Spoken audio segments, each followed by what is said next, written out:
Yeah. No, it's funny. I think just like the other day, just yesterday, I feel like as I've been kind of thinking about how to do my poetry in various type of forms, I was talking to somebody this past weekend and telling him how like I played with the idea of like poetry Christmas caroling, but I think Yeah, I it's just a theory in my head because I'm like I think I'm just too introverted for that now. It's yeah. just like that's a lot, like, and then plus That's a I dope wouldn't know idea. what it looks like and all that, but Hmm. I partially thought about it because there is like a lot of people who like look for stuff during the seasons Hmm. artistically, like Right. as a creative and all that. So I'm glad you're already kind of like having things that you kind of Hmm. go to with that said. Right. And that would be different too, like the whole poetry thing. There's a lot of people out here who have a voice and, write in that way. So I think that would be perfect for people who don't necessarily have like the resources or know anyone. Um, Yeah. but yeah, that's cool. Yeah, it just depends on what it looks like. Cause I'm like, man, like what it looked like going. Yeah. I actually did it once. Um, I tried it once. I think it was early on when I was doing poetry. I think back in like 2017 or 18. But it's back when I was like interning at this church in LeClaire, Iowa, and like when I was just first getting into poetry. You know, when Mm-hmm. you first get into like an art form, you're just excited about it. You're like, oh, what all can I do with this thing? You know. Right. But my mentor at the time had us like do this like Christmas caroling with poems, like where we're just kind of like, Mm. you know, have you been to LeClaire, Iowa? Yeah. Yeah. So you know the Sense. whole like downtown strip, like it's small enough to Mm-hmm. be small, but like it's Like a pretty little lengthy village. walk where you can walk into random people, you Mm-hmm. know. He had us like walk into like the downtown and just ask people like, hey, do you want to hear a poem and all that? Mm-hmm. You know, like some people were super hesitant because I think it's such a foreign thing, like Yeah. what, you know, poetry, but Right. like some people really liked it, and some people like were offering us tips for that Mm-hmm. and all that, but you know, like I could see it working. It's just I think Mm-hmm. now as a creative and all that, I've like it's like I don't want to just randomly go up to people and like Right. do it, but it's all Yeah. about. I think it's something I would have my students do in the future, give them the idea for, Mm-hmm. you know. So you talked about having a mentor and you mentor yourself. So how has having a mentor helped you um, with like the business side of things? Yeah, it's so I've had a lot of mentors. I've been like really grateful to have a lot of mentors, like on the business end specifically, Mm. ones who are like outside of the Quad Cities and all that, who like do things within the realm of like poetry education or people who are just like poets. You Mm-hmm. know, I like I've been grateful to like befriend poets like Black Mm-hmm. Chakra. Like he's one of the most decorated poets in the U.S. And like Ephraim Nehemiah, he's my coach Mm-hmm. right now. He's a poet from Columbus, Ohio, super decorated poet. I got another brother, Outspoken Bean, who's from like Houston. But like Mm-hmm. having these guys who like literally do poetry as a Mm-hmm. career and like just being around them, I learned a lot about just I learned a lot from just being around people, just Mm-hmm. seeing Right. how they're doing things. You know, for me, it's just like I'm just a very observant person like Yeah. that. So like that mentorship from them has been very helpful. Just kind of like seeing how they like do things, and even Mm-hmm. just kind of like asking them how they get certain gigs, places. You Right. know what that looks like when it's like college campus versus like coffee shop venue, because like coffee Mm-hmm. shop venue looks different from like a university because a university already has money Right. kind of saved for those type of things, you know. So just being around them and seeing how they like do things has been a big help, and just even like taking the time to really intentionally like sit down with Mm-hmm. them, you know, and invest in having time to sit down with them to like learn from them too, you know. Like my right now, one of my mentors from Atlanta, Christoph Jenkins is his name. He's one of the CEOs of this platform called Poet Life University, Mm-hmm. which like works with entities internationally when it comes to like poetry education Mm-hmm. or using poetry for like marketing, working with corporations to integrate poetry to their business to make their like maybe sales go up and all that. Mm-hmm. Like being around him and having him be my mentor the last 2 years has made me like look at poetry outside of just like it being in a book Mm-hmm. or it being performed on stage, and him being like, you know, you can use this for mental health resources. Do you need a counseling degree for this? No, you just need to learn poetry, know poetry, and know how Mm-hmm. to like use this for like therapeutic purposes and all that, you Right. know, or using poetry to work with corporations who are wanting to make maybe little haikus for like their advertisements and all that, Mm-hmm. and using that to draw people and all that, you know. having mentors have kind of helped me. About you mentioned the advertising and this being all coming from your mentor and someone that supports you.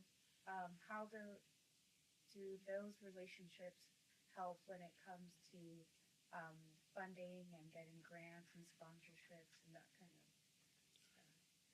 Yeah, the mentorships have kind of helped with kind of like when it came to like when it's come to like funding and all that. Mm-hmm.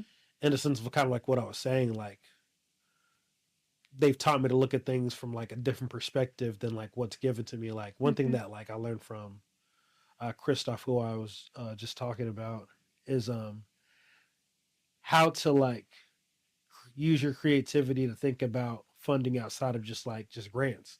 Mm. Because his whole thing with like mentoring me is like everybody's after a grant. Like you have Right. like a multitude of people chasing like a small pool of money, and it's just like why not just create something and contract it out to places as a service. Mm-hmm. Like for him, he's like that's much more effective than like trying to chase this thing, this funding, which Yeah. you'll probably won't see till you get approved for this level, and then you get moved to this level, and then the deadline closes, then you get it in spring, and it's December. Whereas if I take my service and I'm like, okay, let me write a proposal for a 2 day a week program with Mm-hmm. this entity and write out how much it costs and and shoot it to them, that's a much more I've learned that from them, that's been something that's like made me successful kind of like in what I do, is where Mm-hmm. like I learned how to like look for funding or create funding in different ways, use that Right. creativity to like expand what I do, just like on just like pen and pad, but how can I use that creativity to like make something that's not here, Mm-hmm. that like entities can get behind, and feel comfortable getting behind because of Yeah. like, Still draws them in. yeah, yeah, So I was so on that mentorship side of things, like I have been fortunate to be around a lot of musicians. Um, and I was in a band when I was younger, and we had gigs and we got paid for those gigs.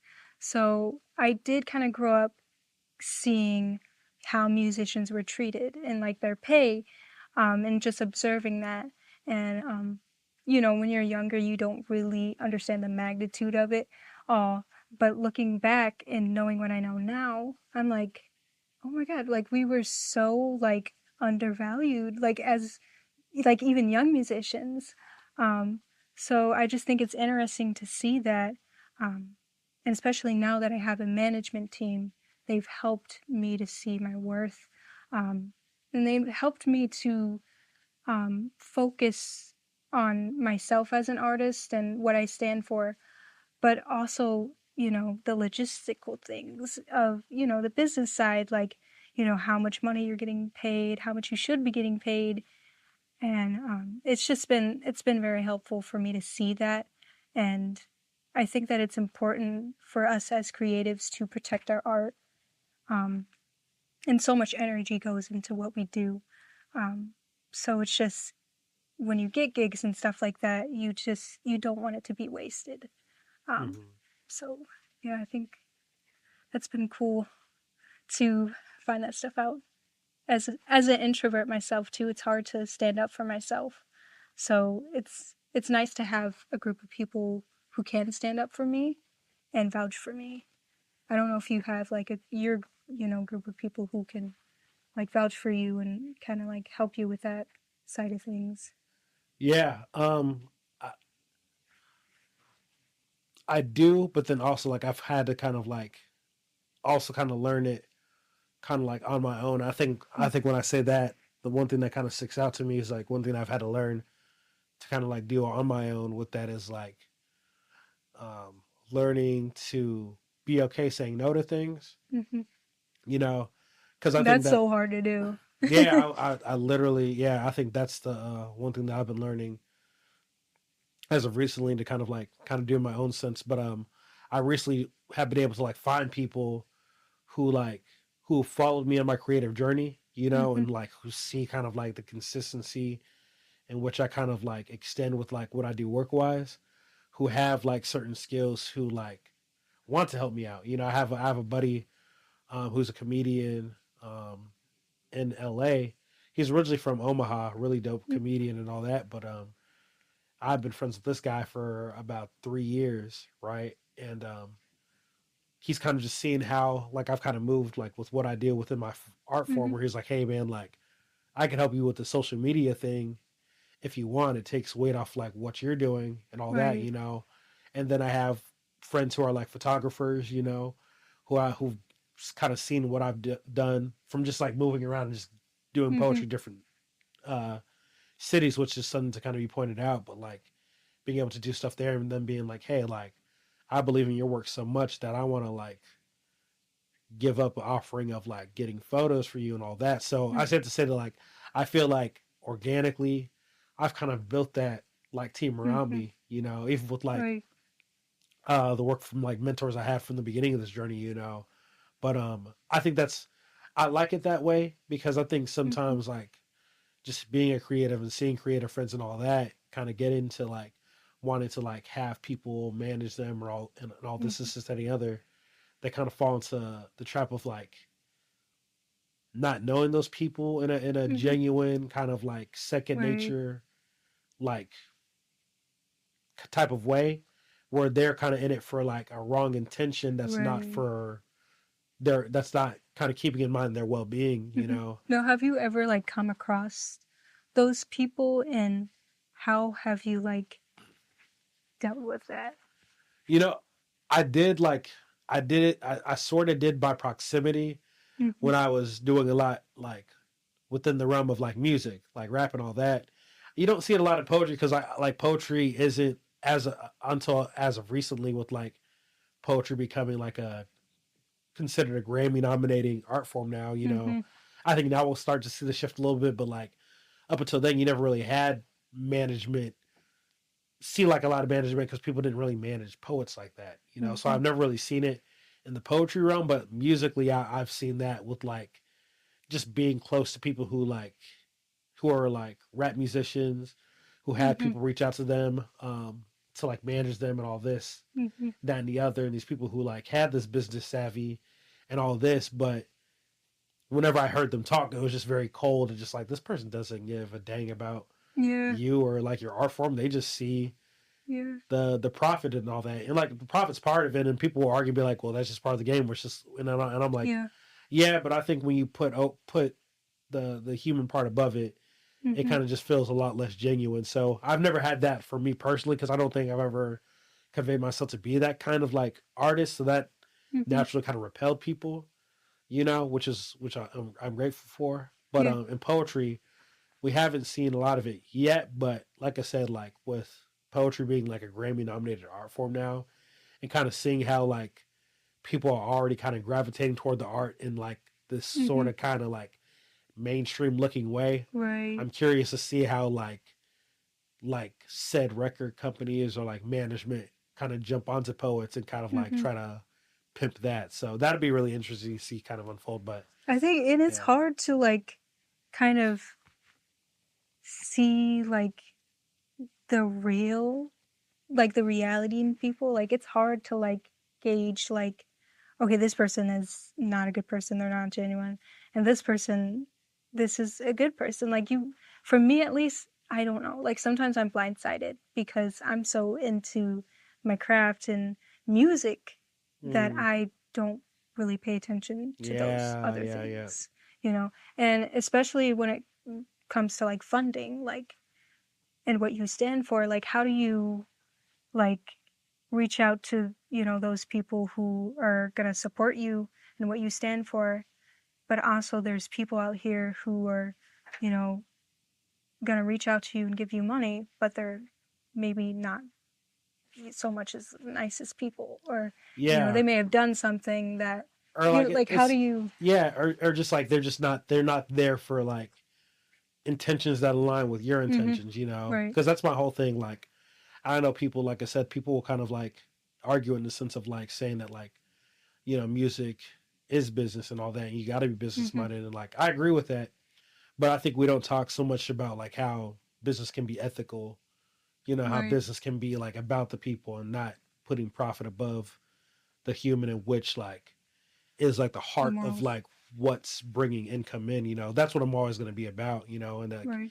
it makes for slim pickings of like who you work with, but I think that's good. Because then you Mm-hmm. just like I said, like the people who I'm grateful to work with are like genuine people who I've known Mm-hmm. for 5, 10 plus years, and I've seen their like consistent integrity. Not that they have been perfect, but they've had a consistent like this person like at the root of who they are, they're good peoples, and like I'd rather trust this person and like in their expertise, Mm-hmm.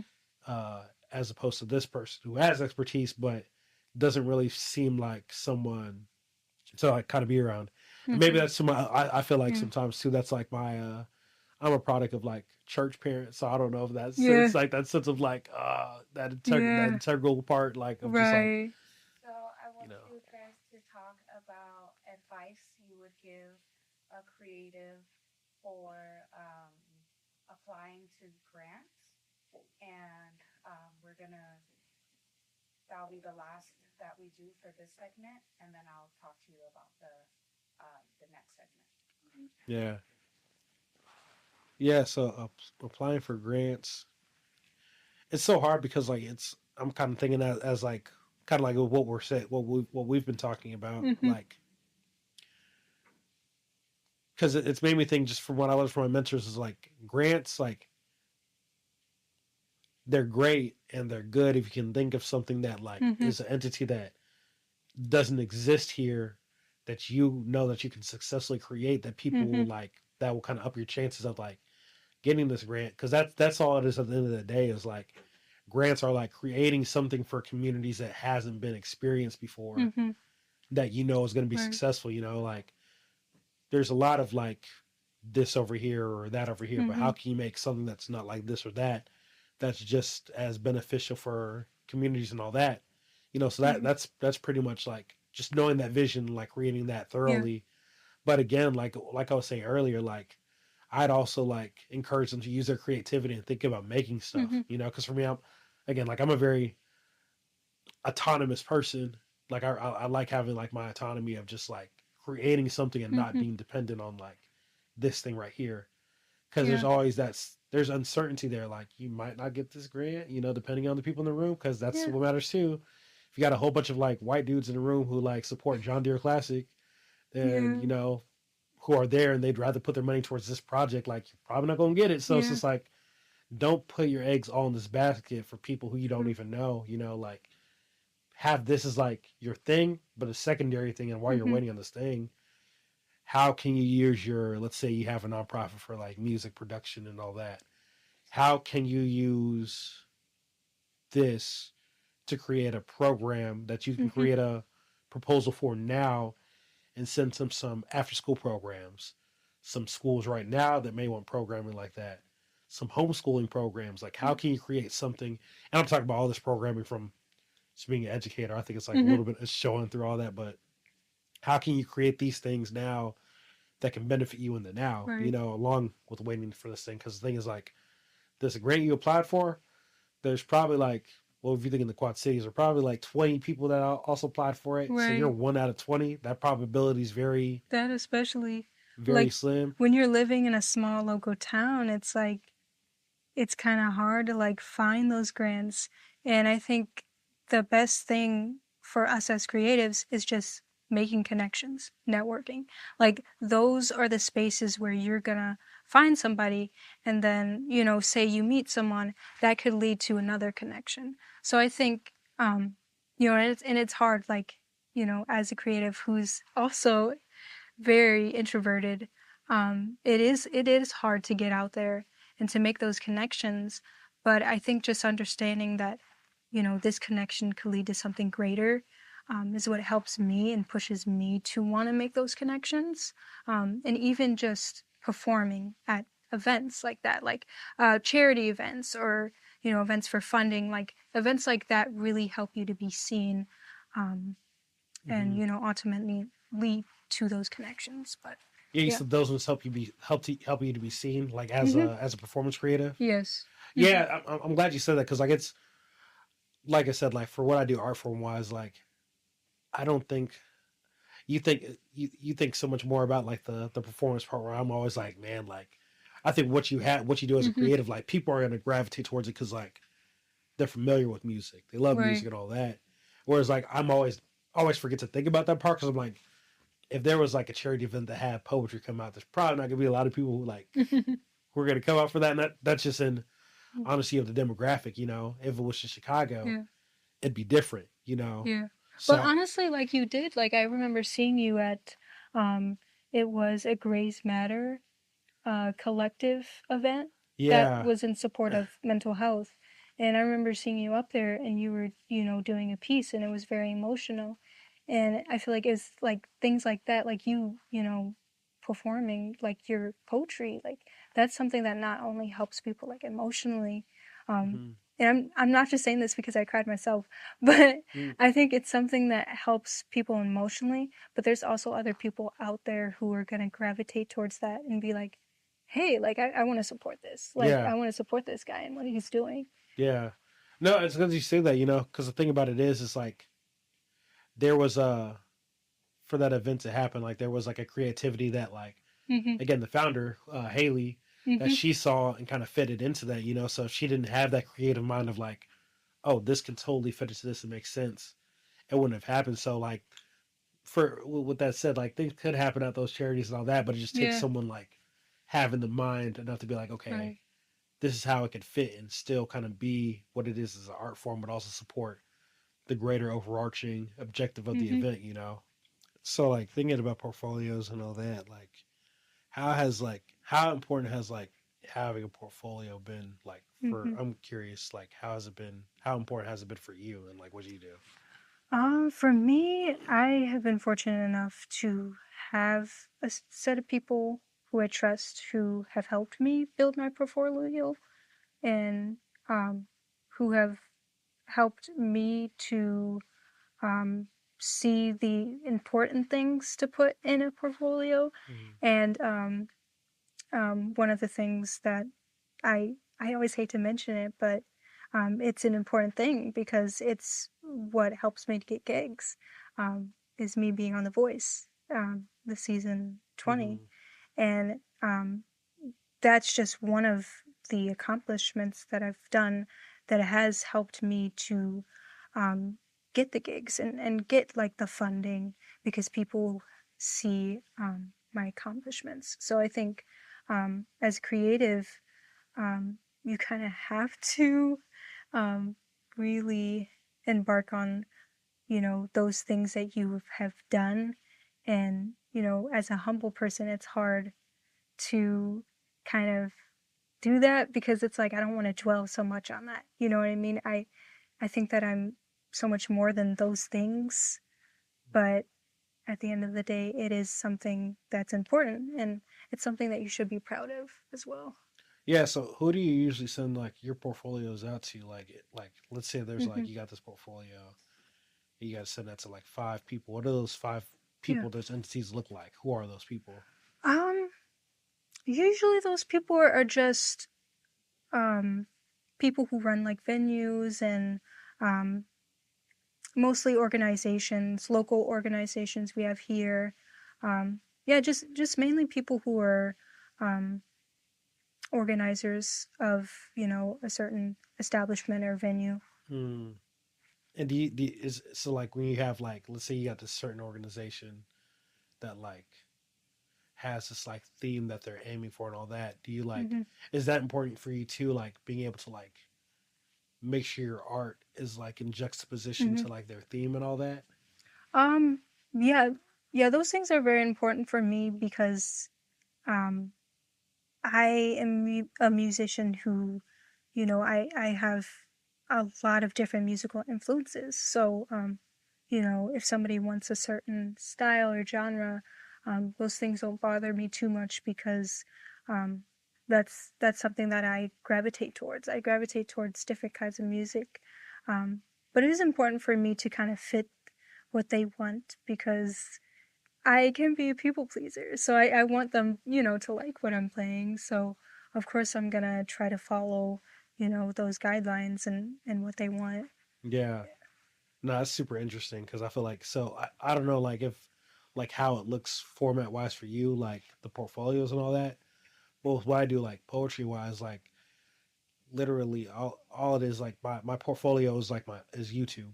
Hmm. That's Yeah. literally what like, people can like look for. Like if there's an event that like is like a mental health conference and all Hmm. that, um, I would well I don't reach out to them anymore because I don't have to do that part anymore. But in the past, I would reach out to them and tell them how like I noticed their event and it talks about mental health, and I'm like I'm a poet who does this, and Hmm. here's 3 poems about mental health that I did. You know, so it's cool to like be able to like my portfolio is kind of just again it's just like it's easy where like you have something written up obviously because Yeah. like there's a lot of things I want them to because again you want to stand out Hmm. and not just be this random person who's just like the other Yeah. millions of people who have YouTube videos. It's like Hmm. okay like Like, who how are can you you? make it interesting? Yeah, Uh, yeah. So I always send up like this write up of like who I am, my bio, the awards I've gained over the last 10 years, where I've been and all that. But then having those video parts is like that's really kind of like the icing on top of the cake that they're looking for, you know? Because like it's I think the bio we were reaching out to a college, like I don't think they're as concerned about yeah. the visual as more as like what you offer as like a human being and what you Right. do. But then venues is the other way around where they're like, Yeah. okay, we kind of care about this bio. Okay, we care about the bio, but will Yeah. you bring a show here because that's what we're here for and all that. So for me, the portfolio it just looks different depending on like who I'm reaching out Hmm. to. Kind of like you said, like when you reach out to venues and like organizations, it just looks different. Yeah, and format wise for me, um, mine is kind of it's like a website, and then it does say like I have like a short bio, just saying like what I have to offer, um, and the voices on it, and then I have like a few like different pictures to kind of show like my versatility as an artist, Mm-hmm. um, and like while we're on like that subject matter, like how do you like find people to like do like pictures for you and like like how do you set up those things? Yeah, like I said, well, I what I used to do before I had a person who like does photography and all that, um, I would just like look around me and like see who does photos and all that and what fits my aesthetic. Hmm. Because I think that that's the part that matters too. Like I just don't want to do photos with somebody who can do photos well, but like if you don't understand the aesthetic, Yeah. it's like one of those things again, like gravitating like people towards myself who like know my aesthetic enough. It's just like if you don't know the aesthetic that I look for, it's just like the pictures are gonna come out like Yeah, to me they can come out great in quality, but it's just like it but it isn't me won't come though. out the way you intended. Hmm. Yeah. So like I used to just like look for friends who I know did photos and kind of look at the aesthetics they did and all that and kind of judge it off that and just reached out and said, hey, like let's do a shoot for the day. I'll pay you for Hmm. this shoot and all on all that. But like I said, like I think it goes to kind of like continue to kind of repeat. But like when you kind of like with me going to all these different creative spaces like outside the Midwest, like to Hmm. Chicago, not outside the Midwest, outside of the Quad Cities, but places like Chicago, Nashville, Indianapolis. Like I meet people who like resonate with my art so much that they're just like, hey, like we want you to do a Right. video with us tomorrow, and like it's all on us, or hey, we want you to do a shoot with us next time you're down here.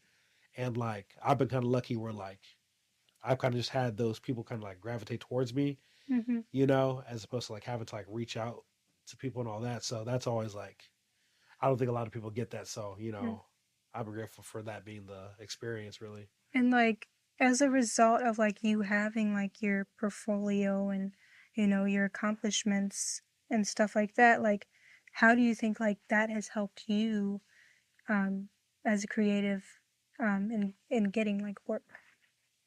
Yeah, it just kind of makes it kind of makes like we've been saying kind of this whole time. It makes me stand out, you know, Hmm. like being someone who like in the poetry realm has been on um, right about now's platform in Houston, who's been on Button Poetry, which like both are very well known entities like Hmm. within the poetry world.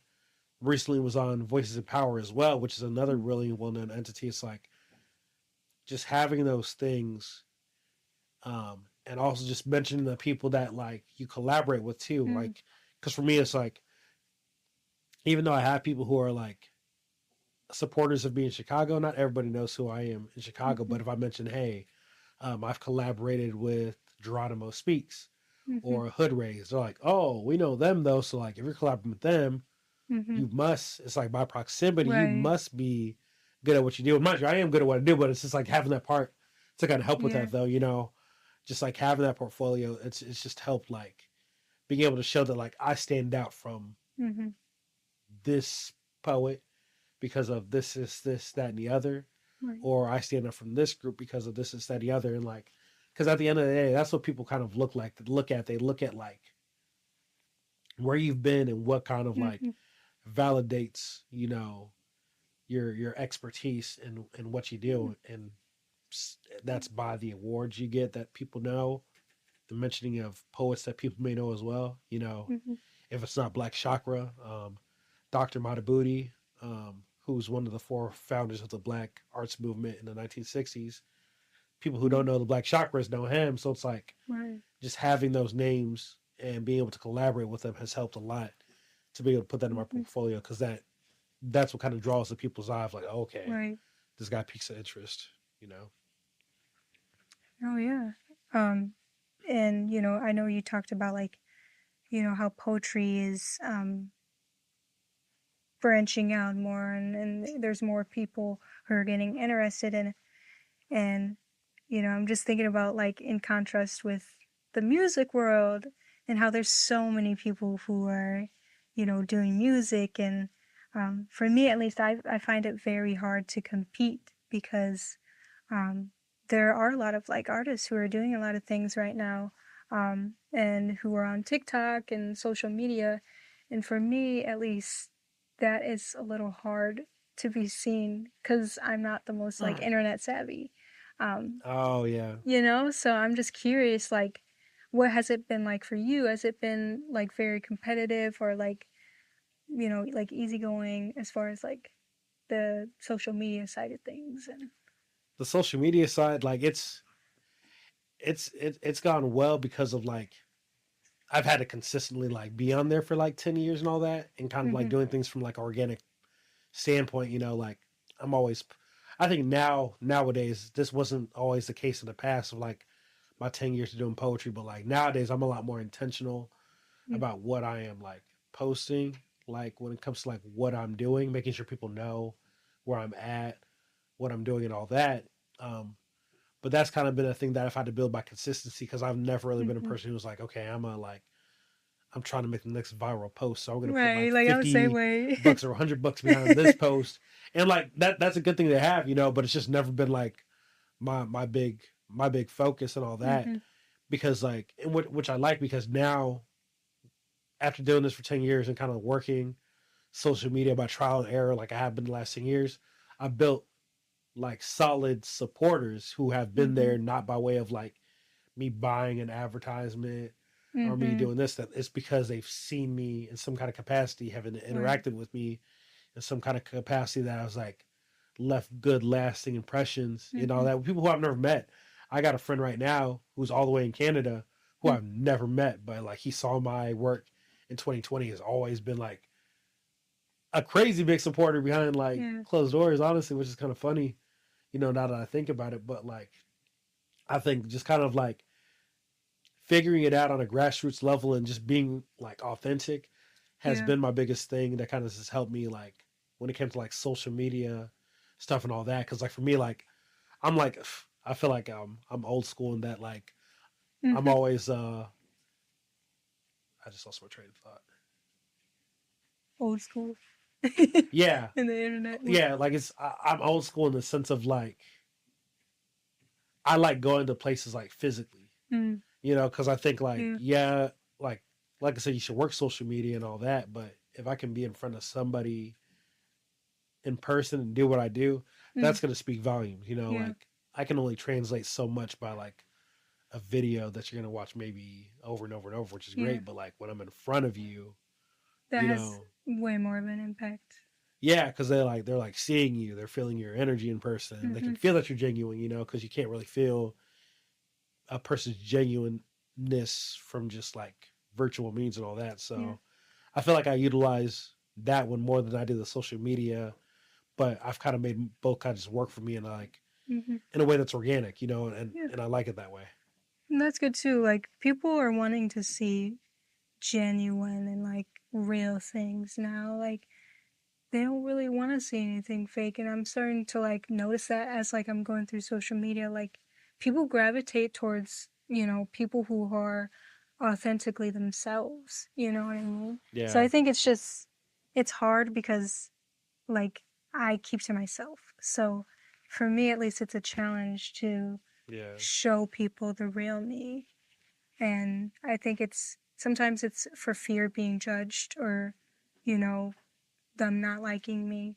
And, those are just like a few like the challenges like I think a lot of people might face when it comes to, being on social media and like showing themselves. yeah. That part, that's definitely got to be an extended episode of what you just said. Like, just kind of getting at the people pleaser mind, because I feel like Mm-hmm. I've been slowly becoming like a retired people pleaser, where I've just learned to say like, nah, Yeah, and just being okay with like, yeah, as long as I'm protecting my peace, like I that's what can feel for matters. that person's disappointment, but Mm-hmm. but it's a battle. Yeah. It's definitely a battle.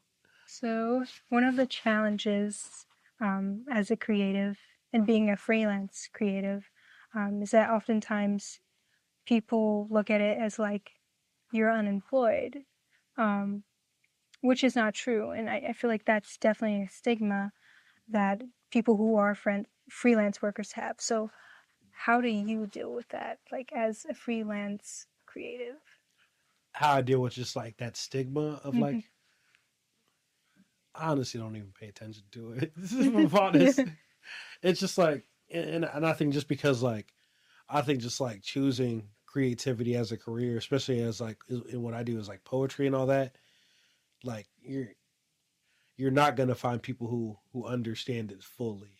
You Mm-hmm. know, even my parents to this day, the one question they always ask me like is one that I can never answer, like when do you have free time and all that, because just like Mm-hmm.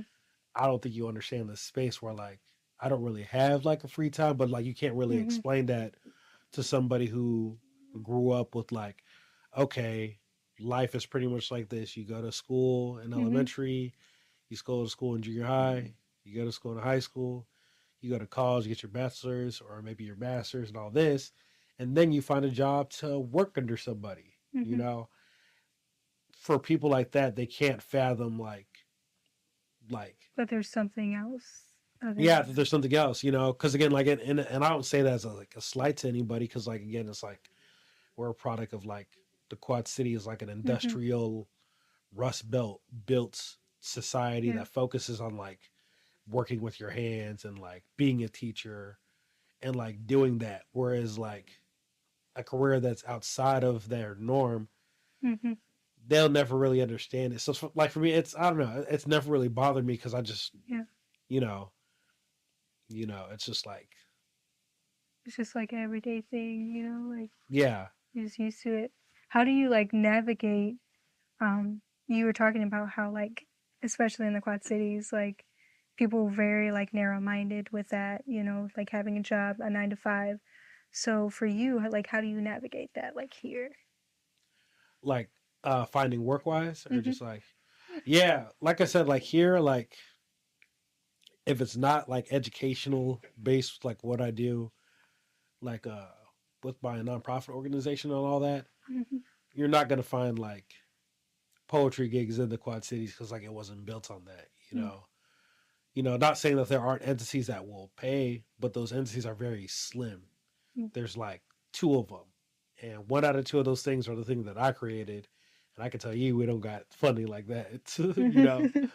But like for me, it's just kind of made it where like, um, I don't do a lot of like work within the Quad Cities with what I do poetry wise because I think like at this point in my career, um, where the 10 years of like doing art has kind of just been like this building and practicing and all this, where like nowadays like it isn't just for the money when it comes to like let's say like if a space in the Quad Cities offered me to this much to do this event, like I now kind of gauge it on like how well will this cult like well are they prepared to receive this though? Because like Yeah.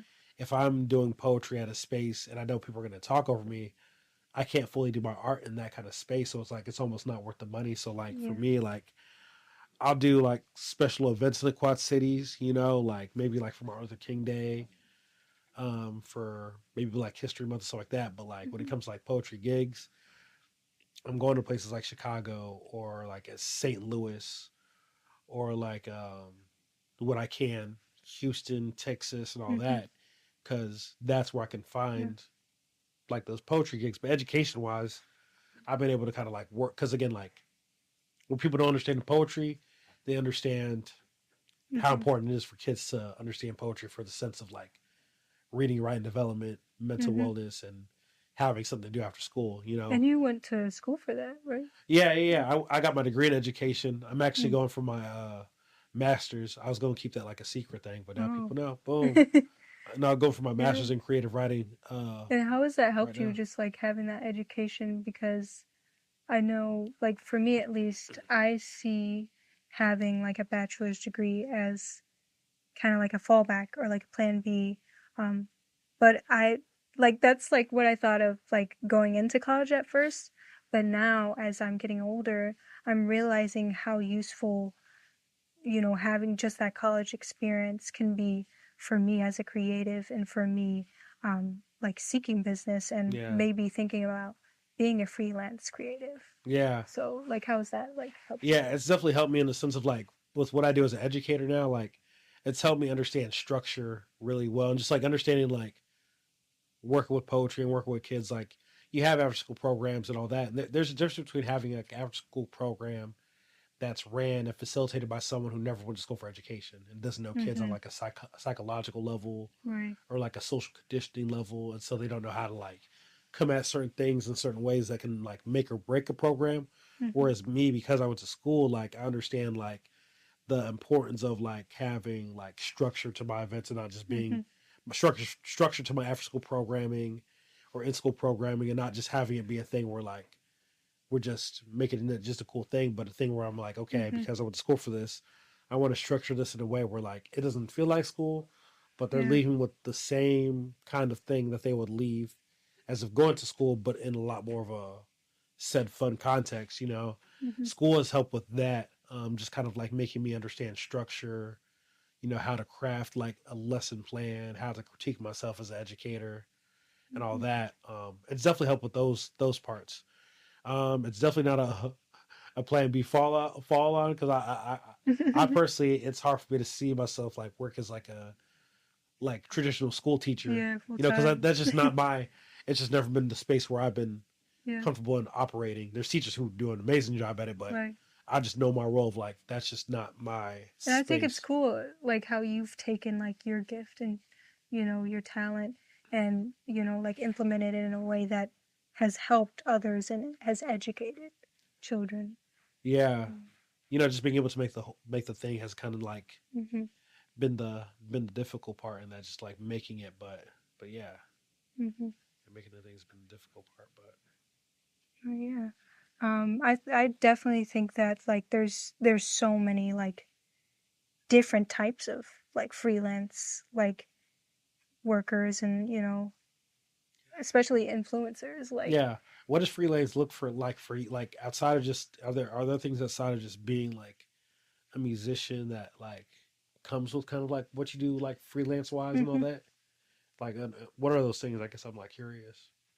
Um, as far as like what it looks like as like from a musician standpoint. Yeah, like is there so like Mm. you have obviously like as a freelance creative like you Mm-hmm. make yourself available to Right. do stuff in venues and at Mm-hmm. organizations and all that. Is there anything else that like you have like service wise like as a Mm-hmm. freelance that you like kind of offer and all that? I do like to help people. I've been able to like give lessons. Hmm. Um, I think I've found a lot of like value in doing that, and I think I've like even surprised myself of the things that I can do and how I can influence somebody so much in that way.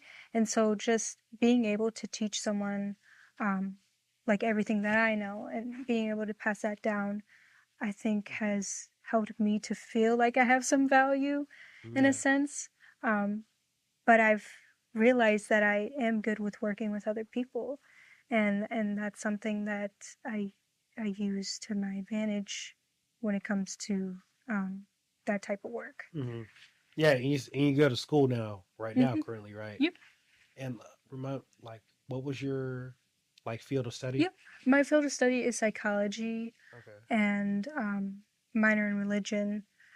Both of those things I Interesting. feel like kind of intersect because they do Yeah, deal that's with interesting. people. And for psychology, I just find it very interesting, like observing people. Like I've always Hmm. been an observer, Hmm. and it's nice how that ties into music and how you can make people feel certain things and Hmm. tug at certain feelings. So for me, I see psychology as a way of helping me with conveying certain messages in my Hmm. music. That's super interesting because like I went to school for I double majored in psych and sociology Mm, at at Western for that same reason because psychology was like for me it was like understanding the human, but then mm-hmm. sociology was like understanding the environment around the human. Right. But I feel like that's kind of influenced like how I create and It all that, does. just kind of like having kind of those things in mind and talking Mm-hmm. about like those kind of narratives. So that's actually kind of that's cool. That's cool. That's here. You're going to school for that. So how do you ever envision how those facets, those fields of studies can kind of be interwoven with what you Mm-hmm. do now? And if so, like I'm Mm. curious as to like how do you see those things kind of intersecting Mm. like later in your life? Yeah. I do see me using like psychology as a way of helping other people. I don't know what way yet. Um, I'm very interested in like mental health disorders, and I think that's a field of study that I'd be most interested in getting into, just because I have a lot of family around me who Mm-hmm. have dealt with like mental health issues, and I guess in a way like I want to be able to understand them. Mm-hmm. And I I don't know, I just have like this special like space in my heart for people who have been through so much. Mm-hmm. Um and I just want to be able to help them, and if there's a way that I could somehow use my music as an instrument to help them in that way and to maybe bring some kind of therapy, musical therapy, um that's something that like I would Mm. love to do. Yeah, and like doing on your own, like making your own kind of practice out of it and Right. all that. Mhm. That'd be no. That's yeah. I was asking because again, like I think you guys kind of goes to show like with even your mind kind of working in that way, like how in the creative world it's like we kind of use our degrees to kind of make our own thing out of Mhm. what we went to school for, not just say like okay I went to school for this so I got to go for this. Right. It's like we Like can there's create so our own many thing. different Yeah. possibilities, you don't want to limit yourself, Hmm. especially as a creative. Yeah. No, I think it's dope. I think Hmm. it's dope. Yeah, so Aubrey, you kind of talked about, um, you know, what, even though you're a freelancer, you don't really have free time and judging different gigs and, knowing your worth and, you know, um, Charlotte, I would like to hear about how do you go about setting rates Hmm. and taking on um, certain gigs, Right. and has that changed from when you first Hmm. started to now? And if you have more insight about rates, Yeah. and we can spend 2 more minutes on that. Hmm. All right. Okay. So before I got with a management team and had help with setting my rates, um, I was just saying yes to everything. People, there would be like close people to me who would ask me, if I wanted to do a gig, of course I would say yes. And there really wouldn't be any kind of like set rate I would give them. It would just be like, okay, whatever they give me is whatever I'm gonna get. So Mm-hmm. now, like having a management team, um, has really helped me with setting those rates. And I've noticed a change in doing business with people. I've noticed that now, okay, they see me as not just like a musician, but also as like a business person, like who's trying to, you know, make a living.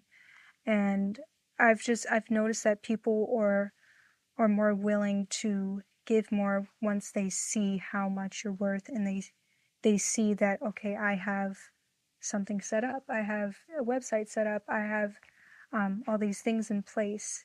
And you know, it's been interesting. I have faced some challenges with that as well, um, with people who are used to just, you know, going through me and like asking me, hey, can you do this, you know what I mean?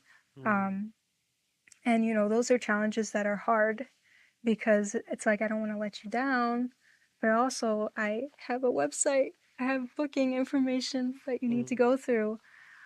So yeah, it has been kind of hard to um, set that, um, that I'm, you know, being professional. I'm trying, um, but yeah, like I don't know if you have some challenges with that, and you know, trying to, you know, let people know you're professional, and especially people who know you and want you to do something for them.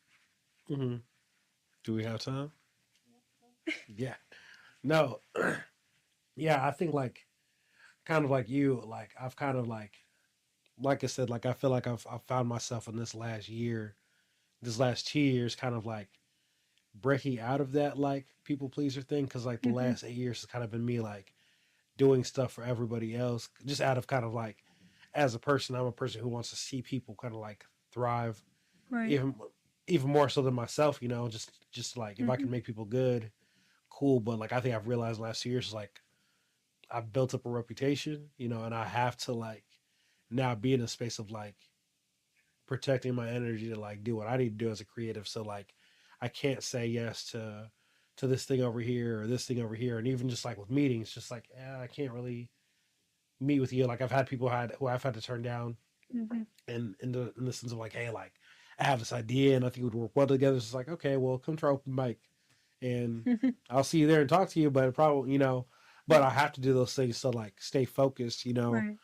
um, and kind of what I do, you know, that's important over everything, because if I can't focus on what I'm doing, the creativity doesn't happen. But rate wise, I've kind of just built my rates off of just kind of like the things that I not just accomplished, but like the things that the certain trainings that I've gone under. You know, Mm-hmm. like it's kind of like with a regular job where you take a certain training at work Yeah. and you complete that training, get your certificate, you get like a certain boost in Yeah. pay and all that. So for me, when I've done these workshops with Black Chakra, have done these Mm-hmm. 3 month coaching seminars with Ephraim Nehemiah, and just kind of like being in these workshops from like really well known poets, it's like, okay, they gave me a skill that makes me a lot more, you know, sharp at what I do. And because of that, Mm-hmm. my quality is kind of like went up. So with that quality that's went up, my price has to go up. So it's always increasing depending on kind of Mm-hmm. like the things that I kind of learn that kind of make me a better creative, as a poet or a writer, but and also as an educator, you know. So And it also ties into like your years of experience. Like you're hmm getting paid for like all the work that you've put in.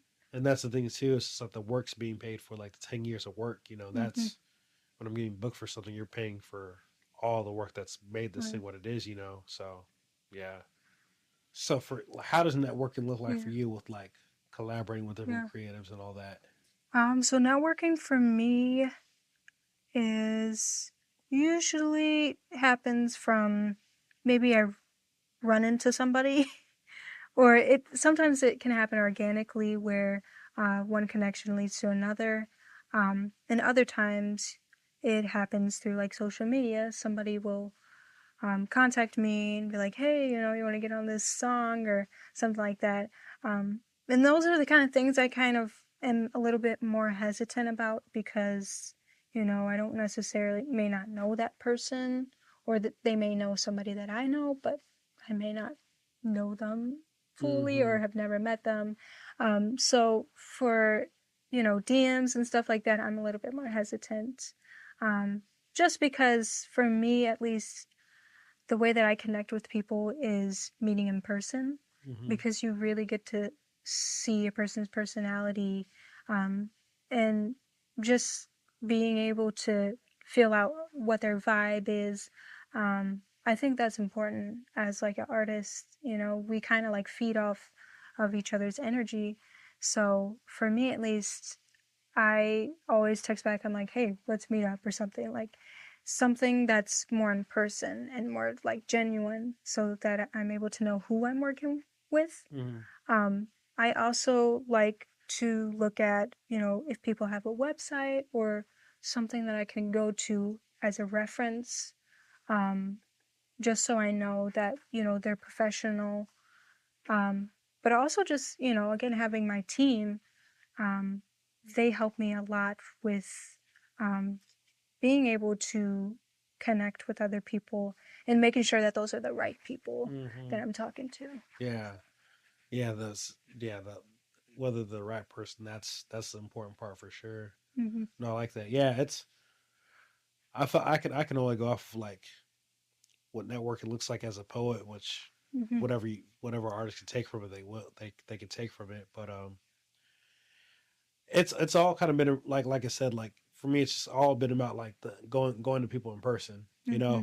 and even like that's kind of like part of it because like even during 2020, which I mean that's like a year we all had things kind of shifted, but Yeah. I did a lot of like doing virtual open mics because that started Mm. becoming a thing during during the Yeah. quarantine where like on Instagram you have all these Hmm. different poetry platforms have virtual open mics, all throughout Instagram, from like literally Monday to Sunday. So literally what I did during the quarantine was like I'd do my little school thing in the morning, Hmm.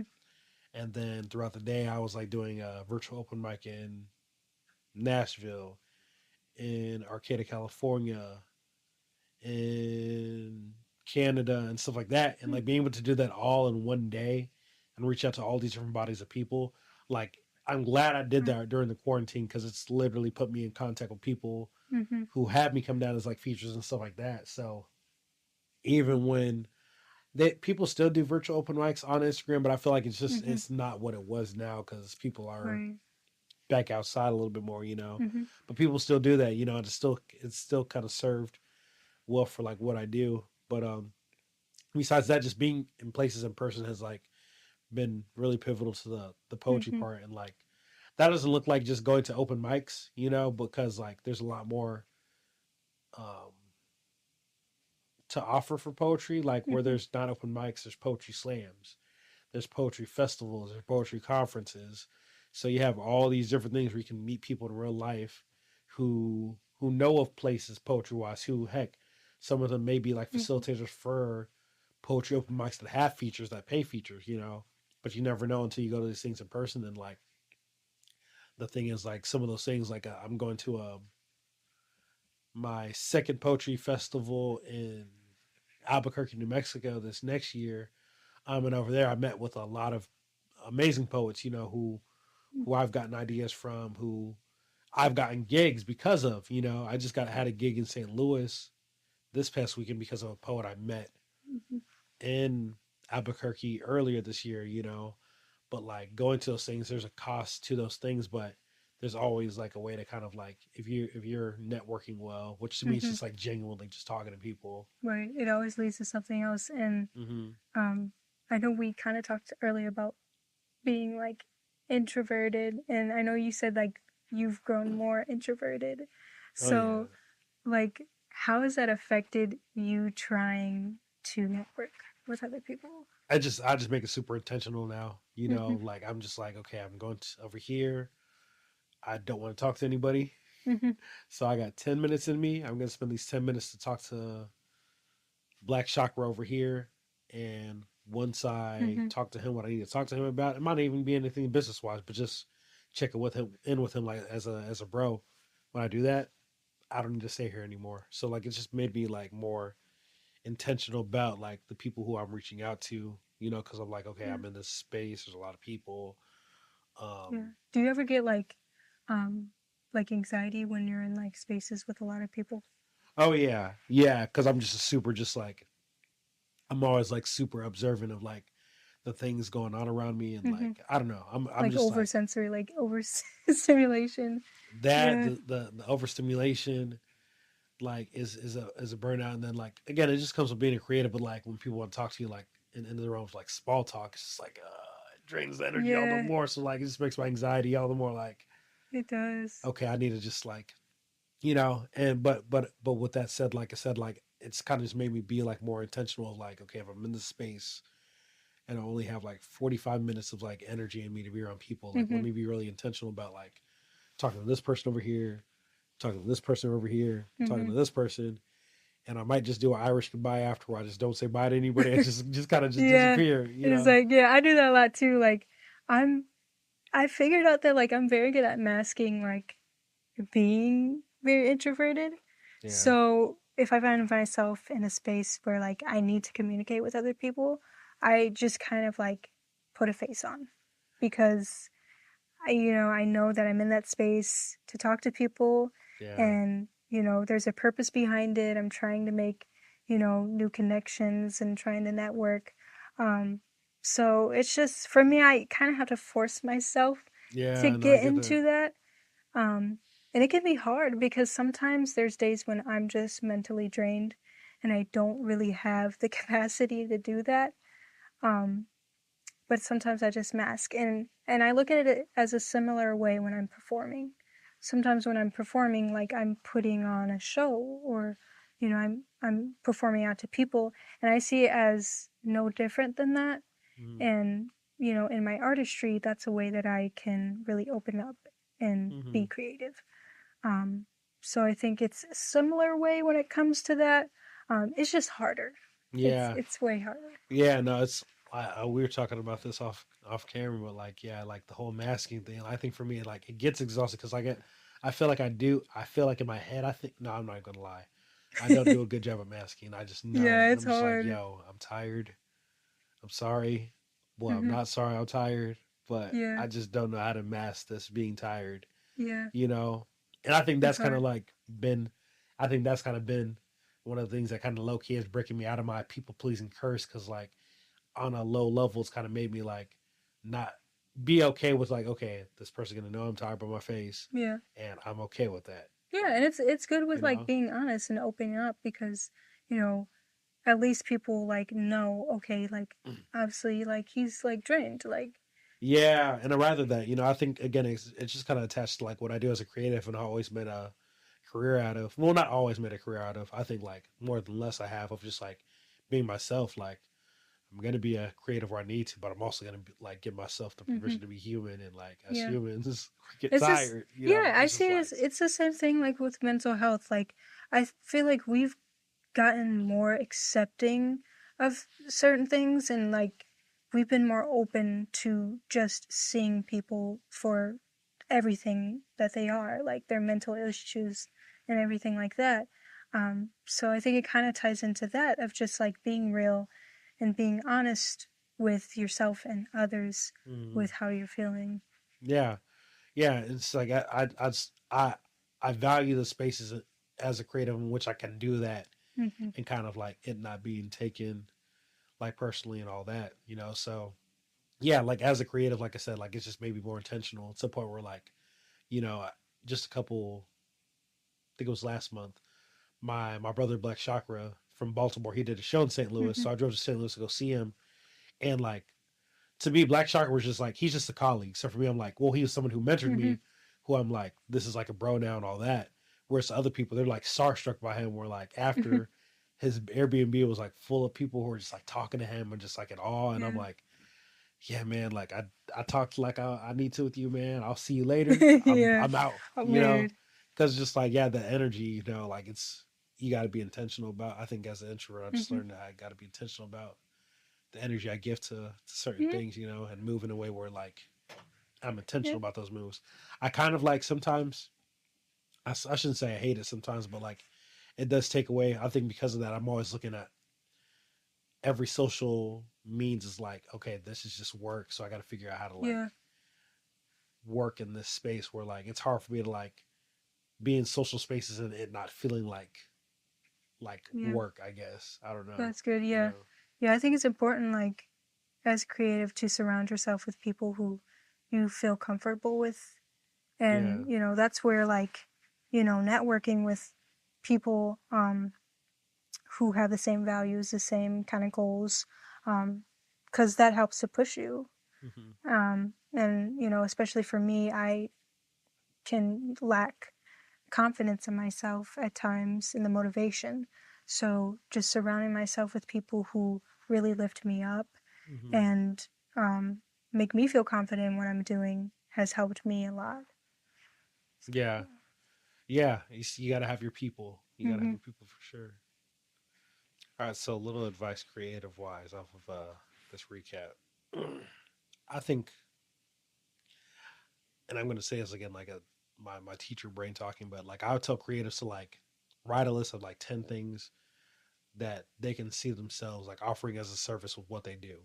Like that's outside of something that they're privy to. I think that's a good first thing. And like we have that list of 10 things. Like pick one of those things that you want to like work on Mm-hmm. building something around. Because again, like with learning, creativity can be multifaceted. I think that's the biggest practice you can do as a creative. Like find multiple ways to like expand your creativity and make a thing. So I would say that some homework. Write your list of 10 things. Okay. I would say a word of advice for the creatives out there would be to surround yourself with a good support system.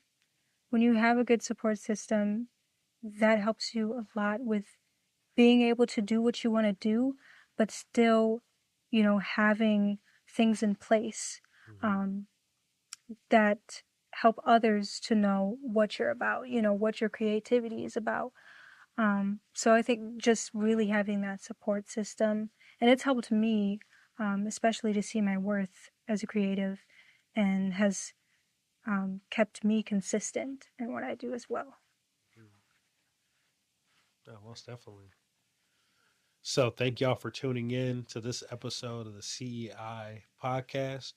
Like I said, I'm Mr. Aubs, writer, educator, and poet, and you can find me on Mr. Aubs on IG. That's the biggest platform that I use. So follow that, and you'll see everything I do as an educator and a writer and a poet. I'm Charlotte Blu. You could find me at charlottebluemusic.com. If you want to book me, charlottebluebooking.com. And we are a part of the CEI project. Most definitely. You can check us out on our website as well at www.thecei.org as well. Check out what we do as creatives. We have a lot of stuff on there too for creatives. Check us out. Thank y'all again.